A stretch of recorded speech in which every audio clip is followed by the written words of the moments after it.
Bu da bir annemi sizinle paylaşmıştım. Yavruları açıktaydı. Bugün sırf onun için geldim aslında bu bölgelere. Şimdi uygun bir yer bakacağım. Ondan sonra oraları temizleyeceğim. Yedek otağlarımızdan bir tanesini taşıyacağım. Buraya kuracağım ve yavruları açıktan alacağım. Ama önce anneyi bir doyurayım. Buradaki canların da karnı bir doysun. Ondan sonra çalışmalara başlayacağım. İşte bebişler burada. 6 taneydiler. 5'ini bir araya toparlayabildim. Çalıların içlerine girmişler. Gölge olsun diye. Bir yarım saat, bir saat kadar daha sabredecekler. Ondan sonra alacağım. Anne bakın hemen karşıda. Ağacın altında. Burayı tekrar arayacağım. Anneyi doyurdum. O gelsin. Bebişleri emzirsin. Ben uzaklaşayım. Ben de o arada yerlerini hazırlayayım. Orman içinde temizlik yapacağım. Çünkü tırmıklama vesaire bir kısmına işte yetişebildiğim kadar sizinle paylaşacağım. Hemen uzaklaşıyorum. Anne gelirse diğer yavruyu da bulur umarım. Ya da ben geldiğimde tekrar arayacağım. Ormanın içerisinde böyle bir yeri temizledim dostlar. Bakın aletler yanımda. Kesinlikle yaş herhangi bir şey kesmiyoruz. Çalıları, yaprakları sıyırdım. Temizledim. Şimdi gideceğim. Yaklaşık kaç yüz metre ileride yedek otağımız var. Onu sırtta taşımam gerekiyor. Araca sığmıyor çünkü. Onu alıp geleceğim. Buraya kuracağım. Ondan sonra anne ve yavruları getireceğim. Otağımızı hazırladım. Çevreye de böcek ilaçlarıyla ilaçladım. Havalandırdım. Şimdi otağı kurdum, taşıdım. Şimdi işin en zor kısmına geldi. Anne ve yavruları getirmek. İnşallah anne beni takip eder. Buraya kadar gelir. Çünkü anneyi paylaşıyorum. Çok fazla yaklaşmıyor. Yani kucaklayıp aracı alamıyorum. Deneyeceğiz bakalım. Şimdi gidelim yavruları getirelim. Değil mi oğloş? Güzel gözlüm. Gözlere bakın. Çakır. Hala 5 yavru var. Az önce geldiğimde de 5 tane saydım. Ama bunlar arada ses çıkartıyorlar. Sesi algılayamıyorum. Ben şimdi bu 5 tanesini götüreceğim. Anne de umarım beni takip eder. Sonra buraya tekrar gelip detaylı bir arama yapacağım. Anne buradan ayrılmıyorsa bilin ki yavru burada. Başına bir şey gelmemiş demektir. Hadi bakalım bebişler. Şimdi yeni yuvamıza gidiyoruz. Hadi bismillah. Bebişlerimi getirdim. 5 tanesi otağın içerisine koydum. Çok güzel, serin. Rahat ettiler. Ama anne oradan pek ayrılmak istemiyor. Şimdi tekrar geri döneceğim. Zaten dönecektim ben. 6 yavru çünkü bunlar. Onları aramak için. Anneyle oraya geleceğiz inşallah. Görüşürüz. Yatın bakalım seni. Bakın anne şurada. Gel kızım gel. Gel evladım. Gel. Ben yavruların yanına geçeyim. Yavrular biraz ses çıkarsın. Annen onları bir duysun. Gel kızım. Gel evladım gel.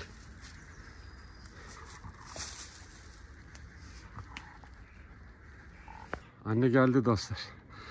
Çok uğraştım ama sonunda geldi. Aferin benim kızıma. Evet, otağımızın içine de girdi. Ben de su kaplarını, mama kaplarını hazırlamaya çalışıyorum. Orman içine de su taşıyorum. Şimdi bebişlerin yanına girdi. Çok şükür. Ben şimdi onun sessizce sularını dolduracağım. Temiz bir kapta mamalarını ve konserve bir daha vereceğim. Buraya alışsın diye. Biraz bekliyorum ki yerine iyice bir yerleşsin. Burayı benimsesin. Oradan çok daha güvenli. Ağaç gölgelerinde. Yerde serin. İnşallah başka rahatsız eden olmaz. Anneye bir kez daha konserve açtım. Yavru mamasını doldurdum. Mamayı dışarıda bırakacağım dostlar. Koku yapmasın, sinek yapmasın diye. Buraya sularını doldurdum. Bebişler içeride. Anne girdi, bebişlerini emzirdi. Şimdi karnını doyunca tekrar içeriye girecek. Bir tek bebişini bulamadım. O bölgeyi çok aradım. Eğer sağ anne onu bulup buraya getirecektir zaten. Elimden geleni yaptım. Ama biliyorsunuz açıkta yırtıcı kuşlar da alabiliyor. Tam onların yavrulama mevsimi, her gördüklerini avlıyorlar. Bunu da artık sizler tahmin edersiniz. İnşallah başlarına bir şey gelmemiştir. Bazen çalı dibine girip kıvrılıp yatıyorlar. Bulamıyoruz da. Ama anne kokusundan bulacaktır. Ama ben bir kez daha arayacağım. Bakın bebişlerden bir tanesi otağdan çıkmaya çalışıyor. Tırtıl. Daha gözlerin açılmadı senin. Nereye çıkıyorsun? En yaramaz o. Onun sayesinde anneye getirebildim. Onu tekrar götürdüm. Anneyi çağırdı kucağımdayken. Anne de beni takip etti. Şimdi bunu alınca buraya çıkacaklar. Dediğim gibi ağaç gölgesi. Mümkün olduğu kadar güvene almaya çalıştık. Başka çaremiz yok çünkü. Olduğu yerde sorunu çözmeye çalışıyoruz. Diğerlerini de ben sizinle paylaşayım. Aferin benim kızıma. Aferin benim güzel kızıma. İşte bebişlerimiz de burada. Hadi yatın bakalım. Allah'a emanet olun. Ben sizleri tekrar kontrole geleceğim. Şu kardeşinizi de bir bulurum inşallah. Bir daha arayacağım dostlar dediğim gibi. 6. tırtılı buldum dostlar. Aramadığım yer kalmadı bakın şu çalıların işleri. Her yeri aradım. Burada yatıyormuş. Gel bakalım anneye gidelim. Gel. Oh çok şükür. Son defa bir arayacağım dedim. Anne demek ki buradan o yüzden ayrılmıyormuş. Zor getirdim anneyi o tarafa. Aklı burada. Bir bebişini götüreyim de sevinsin. Sen buna mı saklandın? Güzellik. İşte ilk doğduğunda bu yüzden yavrulara sayıyorum. Nerede kaç tane olduğunu bilmem lazım. Ona göre hareket ediyoruz. Hadi gidelim de anne merak etmesin. Kızım bak. Bak ne getirdim sana. Bak bebişini. Bak. Al bakalım. Anneyi nasıl özlemişiz. Sıcakta bunalmış garibim. Gene yaramaza bakın yaramaza. İşte annemiz burada. 6 yavrusu da koynunda. Aferin benim kızıma. İlk bulduğumda nasıl havlıyordu, korkuyordu can. Bir de şimdi bakın. Bunlar bizim onlara için neler yaptığımızı anlıyorlar dostlar. Sen ne diyorsun? İnanın belli etmemeye çalışıyorum ama yani vicdan azabı da çekiyorum bir taraftan. Ama hep söyledim yetişemiyorum. Hangi biriyle uğraşayım, nasıl yetişeyim diye. Beslemeler, kurtarmalar, sahada bir sürü anne. Buralar temizleniyor. Yani sizin o belki 1-2 dakikada izlediğiniz şeye biz saatler harcıyoruz. Kolay bir şey değil. Allah'a emanet ol. Hepsi yanında şimdi bebişlerin. Mamaları, her şey var. Yavrularımızın tabağını hazırladım. Bol konserveler. İçeriye de bakın. Yavru mamasını yedekledim. Şimdi başlarında bekliyorum. Hoş geldin mi sen? Güzellik. Diğer çocuklarımızı da şöyle göstereyim bakın. Karşı taraftalar. Onlar da mamalıklarını doldurdum. Şimdi sularını dolduracağım gidince. Bitmek üzere. Karınlarını doyuran sularını içiyorlar. Bir kısmı da artık gölgelere çekilmeye başladılar. Şöyle bilmiyorum fark ediyor musunuz? Orman içinde geziniyorlar işte. Bu kadar can var. Hiçbir ses yok. Görüyor musunuz? Ne havlama, ne saldırma. Hiçbir bölgeye farklı davranmamaya çalışıyorum dostlar. Buranın da kuru mamaları tamam. Şöyle göstereyim.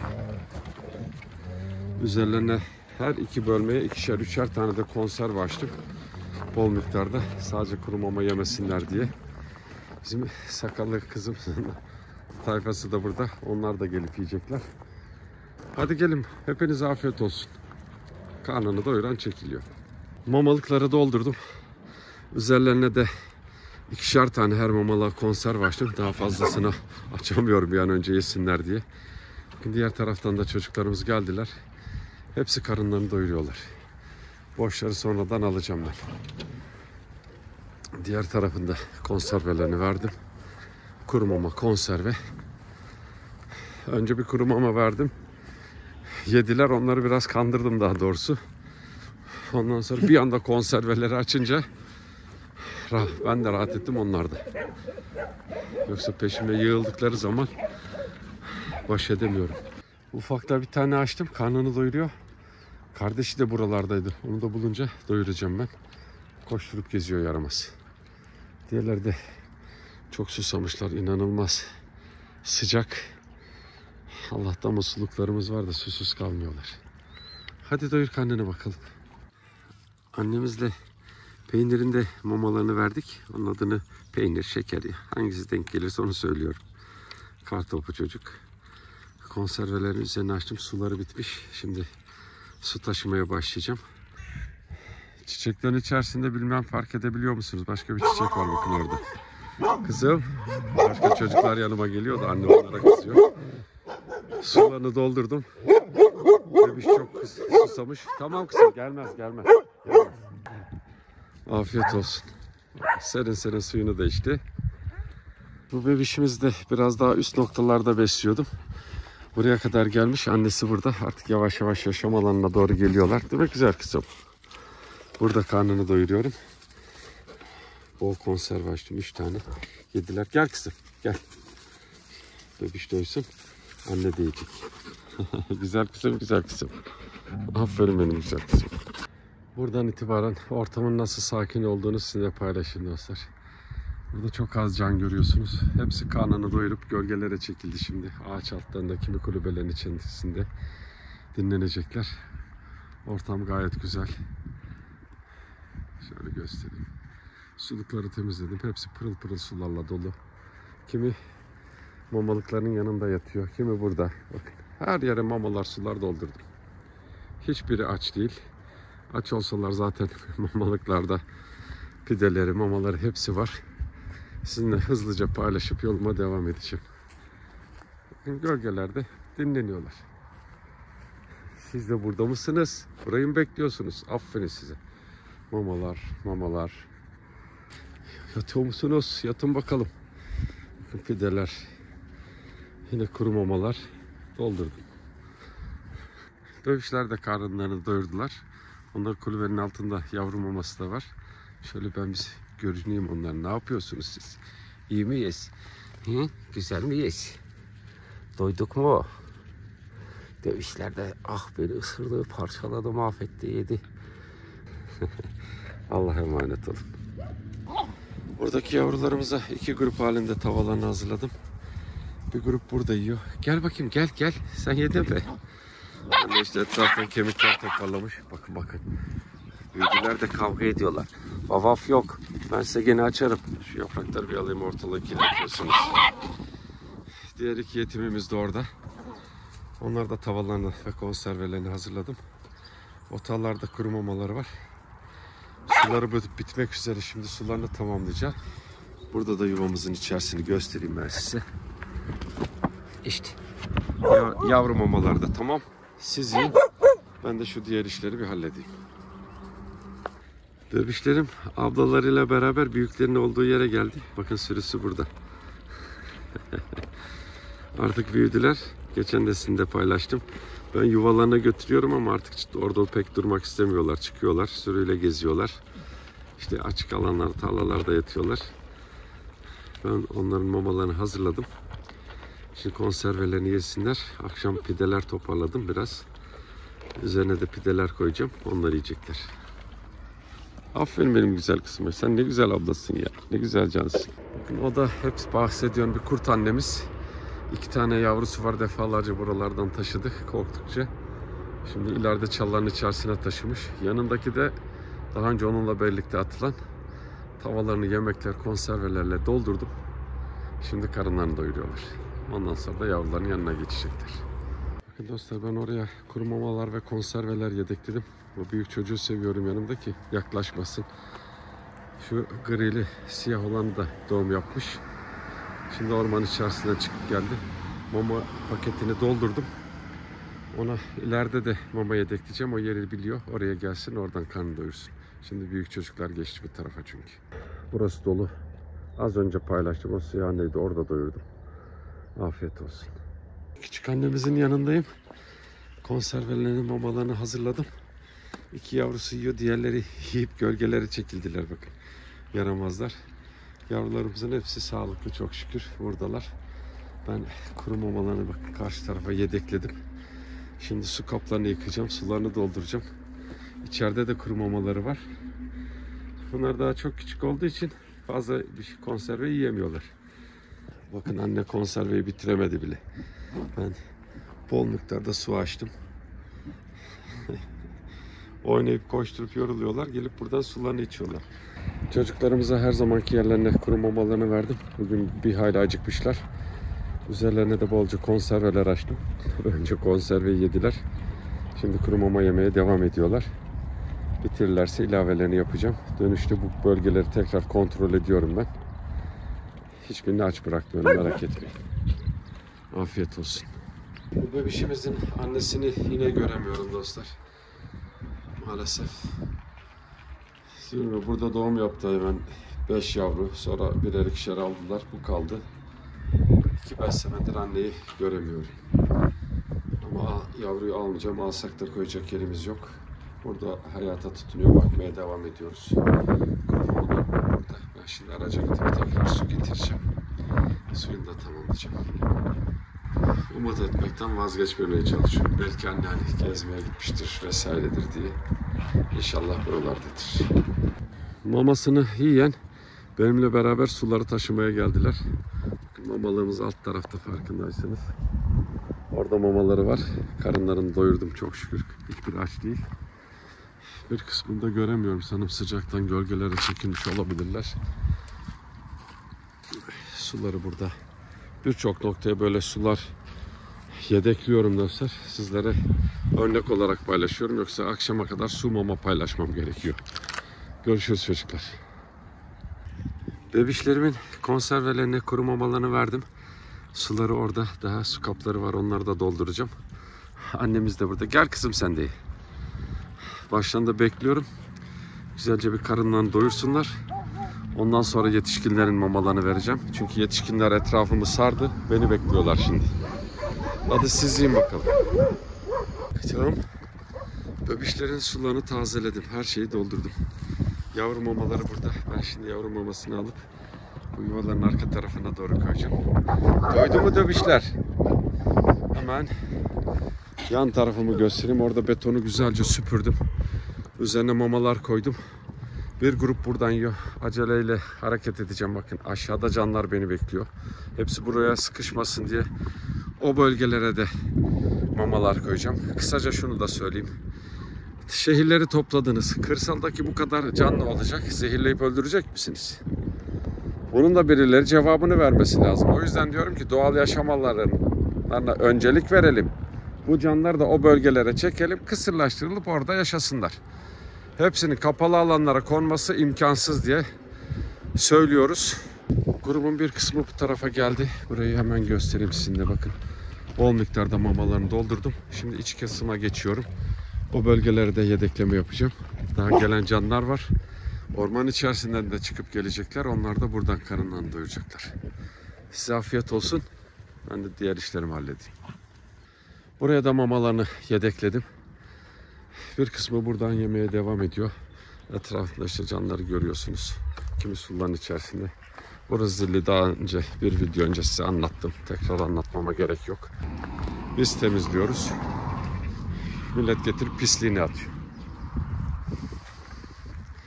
Vatana ihanet sadece kurşun sıkmakla olmuyor dostlar. Sahip çıkmıyorsanız ihanet ediyorsunuz demektir. Bu iş bu kadar basit. Afiyet olsun çocuklar. Yavrularımızın hemen mamalarını hazırladım.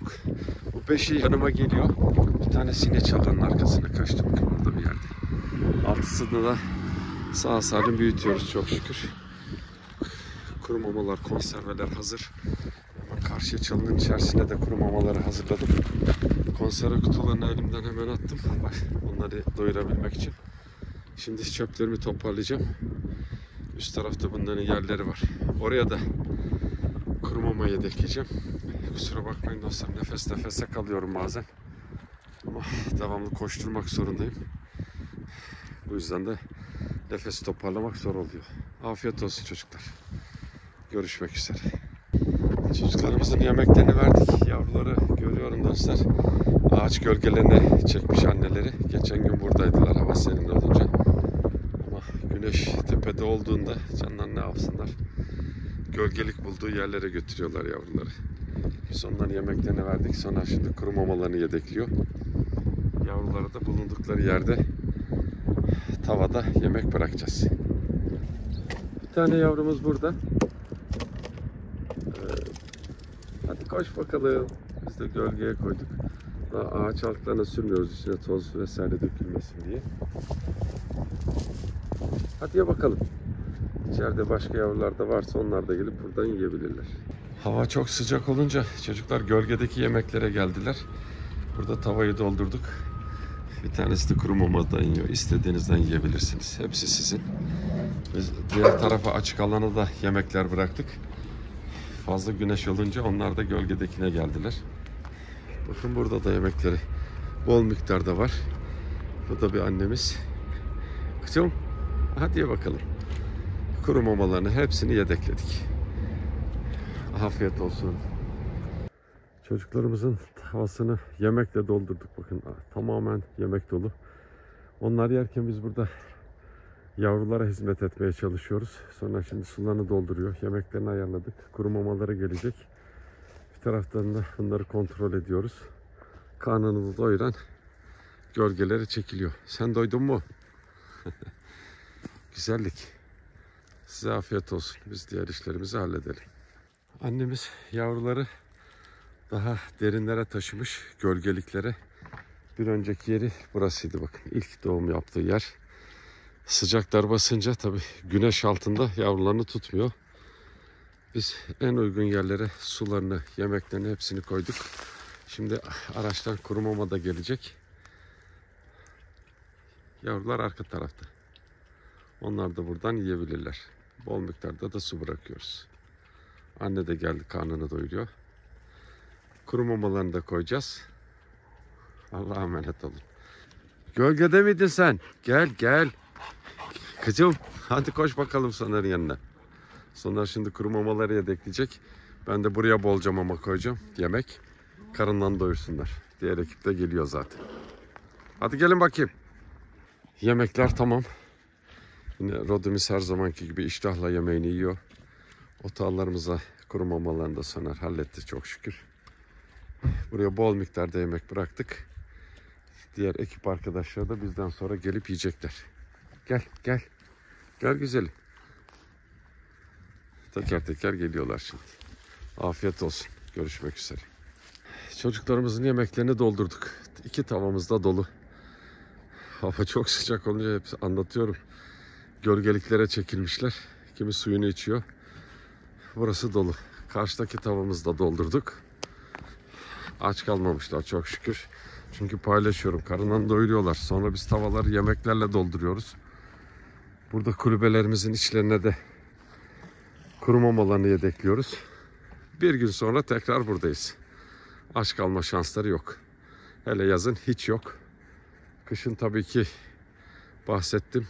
Kalori ihtiyaçları fazla olduğu için çok daha fazla yemek zorundalar. Ama yazın öyle değil. Aynı bizler gibi. Hiçbir faktörü yok. Ne oldu? Kontrolleri yaptınız mı? He? Güzellikler. Hadi gelin bakalım. Burayı da Soner sağ olsun yemekle doldurdu. Söylüyorum bizim ulaşabildiğimiz yerlerde kesinlikle açlık yok. Hiçbir canımız aç değil. Onu sık sık hatırlatıyorum. Aç oldukları zaman da sizlere her şeyi objektif olarak anlattım. Şimdi kuru mamalarını da yedekleyeceğiz. Sorun kalmayacak. Soner kulübelerimize mama yedeklemeye başladı. Bu tarafı tamamladı. Şimdi karşı tarafa geçecek. Oradaki kulübelerimizin içlerine de mamalar yedeklenecek. Ben de çocuklarımızla vakit geçiriyorum. Çocuklar sizlere de afiyet olsun. Biraz izleyeyim. Yemelerine göre ilaveler yapılacak tabii ki. Çocuklarımızın mamalarını, yemeklerini hazırladık. Bakın yemeği sağ tarafta, solda mamalar. Bu 2 kardeş atılmıştı. Biraz daha aşağıdaki sürüyle beraberdi. Bu tarafa gelmişler. Kardeş de hemen şurada. Grili olan. O biraz ürkek. O da gelecektir. Size afiyet olsun. Diğer sürümüz de bizi bekliyor aşağı tarafta bakın. Hemen şurada. Koşmaya başladılar. Güzellikler. Yemekler kondu. Yan tarafta kuru mamalar. Bakın yaramazlara bakın. Gelin buraya gelin. Merhaba çocuklar, nasılsınız bakayım? İçtimaya geçe sayacağım. 2, 4, 5. Bir tanesi de yanımda yatıyor. 6 yavru. Tamam. Yavrulardan 6'sı da burada. Yemekler geldi. Güzellikler. Birbirlerine haber veriyorlar şimdi. Yemek kaplarımız burada. Onları dolduralım. Güzelce karınlarını doyursunlar. 2 grup halinde yemekleri verdik. Poğaçalar, açmalar, börekler burada. Yemekler, çorbalar orada. Birer tane poğaça kapan. Yemeğe başladı. Hepinize afiyet olsun. Fadime Mavi, Galip Çimen, Fadens Kez, Kürşat Taşdemir, Gökhan Karakaş, Sevim Ünver, Bülent Bekir Bilgiç ve Ersin Yıldız'a çok teşekkür ederiz. Emanetleriniz yerlerine ulaşmıştır. Allah hayrınızı kabul etsin.